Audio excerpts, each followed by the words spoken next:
I think it's safe to say everybody can agree that GameStop has become a steadfast meme. They have a reputation for not being super helpful when it comes to game sales and trade-ins. After all, they make the bulk of their revenue from used game sales, so they're obviously going to try and spend as little of money as possible when they acquire used gear from people. But have you ever wondered what the biggest ripoffs of all time were? And thanks to the rise of social media and the internet, we now have some of the worst stories documented about GameStop. Welcome everybody to Chaos Gaming. Make sure you guys like the page, turn on those notifications so you get uploaded. We put up new content every single day. Today, we're going to be checking out some of the worst times GameStop screwed you over. And just remember, I am not advocating you to go out to a GameStop and take this annoyance out on the workers. They don't make the rules. They're just trying to make a living. It's not their fault. So don't do that, okay? All right. Let's laugh at some terrible deals from GameStop's history. This month's giveaway is for your choice of a PS5 or an Xbox Series X. All you have to do to enter is drop a like, make sure you're subscribed, and leave a comment with your Twitter handle so we can get hold of you telling me which one you want. The winner is picked at the end of the month. Good luck. First up is from Rye Allen on the Escapist forums. Here we go. I'm reading you a book. A few years back, I was a little low on funds and I was scrounging around my nightstand when I saw that I still had my old Nintendo DS. And despite having gotten a 3DS a few months back, I decided it would be a good idea to go to GameStop and try to sell them. So I got my mom to drive me over to the store, and when I walked into the store, the clerk, I asked him, how much was a DSi worth? He asked me if I had the charger with me.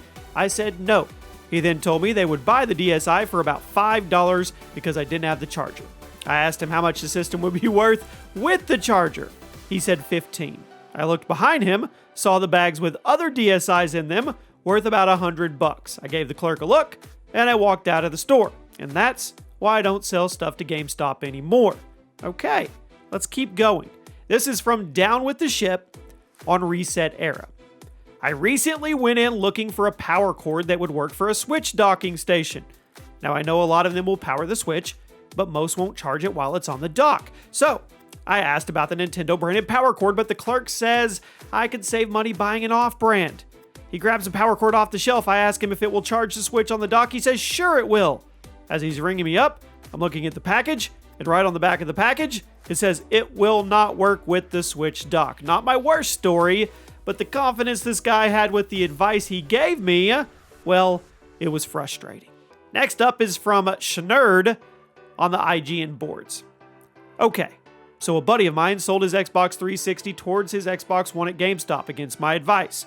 He then sold a 320 gig Halo Special Edition for $180. Now get this, the reason he sold it for 50% credit on the deal they were doing. So the 360 was worth $120, with 50% made it $180. That's okay, but check this out. He told me today he was pissed because they were running a deal for double credit now, so he would have gotten $240. Now, me being a certified GameStop hater, I had to investigate. So I stopped at GameStop today and asked about it, and yes, they were giving double credit, but then I asked, how much do I get for my 320 gig Xbox? And this guy said, well, we'll give you $90 for that Xbox, so you'll be getting $180 for it. Yeah, this is the company that so many gamers want to keep afloat. The next story comes from PS2 SNES God, on the GameStop forums. Not GameStop, GameSpot. I went to a GameStop yesterday to trade in my Xbox 360 towards a 3DS. The manager questioned whether they were actually my games, and I said yes. After that, he started scanning them. He told me he won't take the games. I asked him why. He said there was no reason to answer because he's still getting paid. After that, I showed him the receipt to the games that I bought, and he said it didn't matter. Go to a different store. So I went to a different GameStop, and the same manager from the original store called that GameStop and told him not to take my games.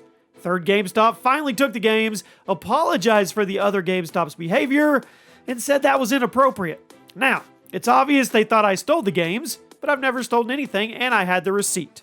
And once again, these are people's recollections. These are not fact, these are people's accountings. From Trey Knows on Reddit.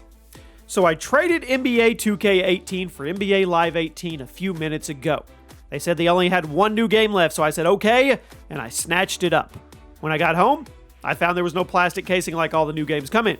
So I tried to return NBA 2K18 just 3 hours after buying it, and they told me new games were not refundable because once the seal was broken, the game's not new anymore. Now this makes me wonder, Why they feel it's okay to slap a new sticker on a clearly used game? I mean, the seal was broken. It was. I know the difference from new to used, but $2, it was the principle of it. Forget GameStop, I'm getting my games elsewhere. Next up is from Homeboy Lizard on the GameSpot forums. Homeboy says, so, I went to GameStop to buy Call of Duty Modern Warfare 2. This is an old one. It was cheap at the time, so I bought it unused. I got home, and when I opened the box, what did I find? A scratched up game. So I went back to GameStop the next thing that day. I said, this game was scratched. I opened up the box and showed him. He still didn't believe me. I showed him the receipt. He said he's not taking the game back. Then I got mad. I said to him that he can take this game and he can give me the same game but unused. He still wouldn't take it back. Then I said he can take this game and sell it to some other no-brain customer. He still wouldn't take the game back. He refused to. So I threw the game in the trash and I was leaving. And I watched him. The clerk went in the trash, took the game out, took the disc, and put it behind the desk.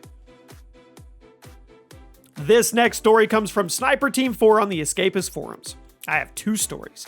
The first is when my brother and I were forced to trade in our Nintendo and Super Nintendo along with all our games to go towards our PS2. Now, by forced, I mean our uncle kept saying that we should do it so we could get more games for the new system. Now, neither one of us wanted to because we liked our old systems, but we were young and he knew best in our minds. It wasn't until both consoles, along with about 13 or so games, were gone and we barely had $20 that we realized how bad of a mistake we've made. Now, the other time this happened to my friend, and I was there. My friend was broke. He didn't have a job and hadn't for several years. Diablo 3 had just came out for the PS3. We wanted to play together. So he decided to trade all his games in that he didn't play anymore. And you guys know those grocery bags you get at Target? 2 of those bags stuffed full to the brim with Xbox 360 and PS3 games, plus another bag that was half full. We got shocked when we looked at the cashier when we came into GameStop. My friend said he wanted to trade all these games toward Diablo 3. So the cashier began. My friend still ended up having to pay about 15 to 20 bucks even after all that. We didn't say anything. He paid. We walked out with the receipt that was longer than my arm. And as soon as we were in the parking lot, I turned to my friend and told him, now try not to think about how badly you just got ripped off. We looked over the receipt in my car. GameStop had given him 20 cents for some of the games. Most games were lucky to break $2, and I think the one he got the most for was $7. Now, I had already sworn off trading any of my games unless I loathe those games, Street Fighter V, because of the stuff like that. And now he has vowed to do the same. Next story is from Link Boy on Reset Era. Back in the PS2 days, I lived about 80 miles from a GameStop, Reno, Nevada. I saw on their website they had a copy of Suikoden 2? Suikoden 2? I don't even know how to say that. One of my favorite games. I called the store to verify, and they did. I told them I was driving 80 miles to pick it up and I'd be there in an hour. The associate was awesome. He said he'd hold it for me, and it would be there when I arrived. However, upon my arrival, I was told the store manager had come in on his day off, saw the game, and rang it out for himself. Next up is from Castro Casper on the Giant Bomb forum. I pre-ordered Skate 3 for the code to the Black Box Skate Park, but when I got there, the dude said they ran out of codes. This is when it got weird. The guy did the weirdest mixture of wanting to help me, yet too apathetic to care. It resulted in him just kind of spitting out random numbers and letters to trick me into thinking I was getting a code. It wasn't until I got home that I noticed he gave me an uneven number of characters, or a fake code. I came on here and whined about it, and then a really cool Giant Bomb user PM'd me their black box code for free. So the moral of the story is, GameStop sucks and the Giant Bomb community is dope. Next up is from Dan Steele on the Escapist forums. I once bought a game called Lord of the Rings Conquest. The campaigns were fantastic, and it was reminiscent of a medieval Star Wars Battlefront. Too bad, the multiplayer and custom game modes sucked because everybody chose the overpowered mage. Not to mention, there was no minions, grunts in the custom game, so any custom games you felt empty and underpopulated. So I enjoy this game for 5 hours. I go to trade in this travesty of a game, and GameStop gives me back $7 of the $60 I paid for it. And there you have it, my friends. Those are some GameStop stories. I'm sure you have one too. If you want to put it in the comment section, you let us know. I hope you guys have a great day.